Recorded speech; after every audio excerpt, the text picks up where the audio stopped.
Bonjour les filles, bonjour Pascal. Bonjour Stéphanie. Pascal, nous avons aujourd'hui Clem, diminutif de Clémence, qui a 28 ans, qui est une grande angoissée de la vie. À chaque fois qu'elle prend sa voiture, elle tremble. Qu'est-ce qu'elle pourrait faire comme checking mécanique pour se rassurer avant de prendre la route? Parce que si elle est angoissée, elle risque des accidents. Donc comment est-ce qu'on pourrait la rassurer, Pascal? C'est un peu le même principe que pour nous quand on fait repartir une voiture de location.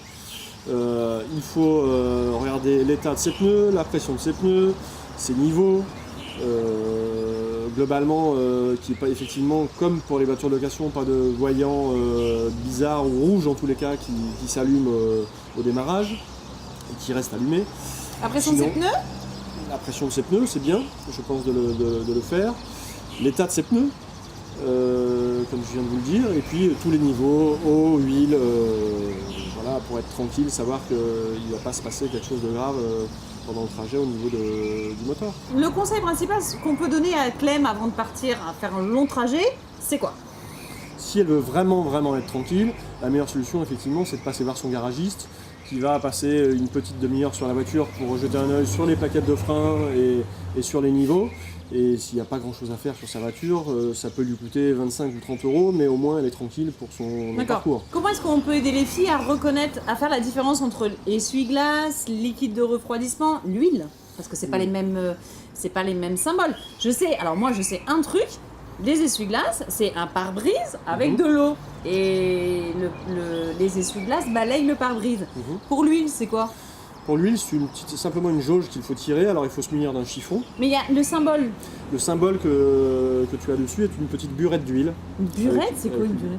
C'est un espèce de petit pot à huile, une espèce de flacon. Un petit flacon doseur. Avec une petite goutte en principe qui tombe du doseur. Et là, pour vérifier l'huile, il faut que le véhicule soit froid.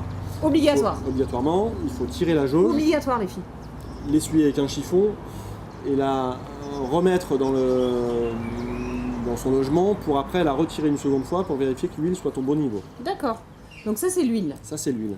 Ensuite il y a le liquide de refroidissement. Sur les voitures françaises en tous les cas, c'est systématiquement un triangle avec des petites vagues et un petit thermomètre. Ça c'est le bocal de liquide de refroidissement. D'accord, sur les voitures françaises. Sur les voitures françaises. Parce que apparemment sur les voitures marques, étrangères. tout dépend effectivement des marques. Il n'y a pas systématiquement ce dessin-là. Il y a un bouquin qui est très utile dans une voiture. Et après, on peut effectivement se servir de la notice d'utilisation, c'est encore mieux. Comme ça, on est sûr de trouver le bon bocal pour le bon liquide. C'est ça. Il y a un truc sympa aussi, c'est d'aller voir son garagiste quand on met de l'essence, pour être sûr de ne pas se tromper. Quand on met du carburant. Quand on va dans une pompe à essence, on met du carburant, on demande au garagiste de vérifier les niveaux. Ah, on peut aussi. Merci Pascal.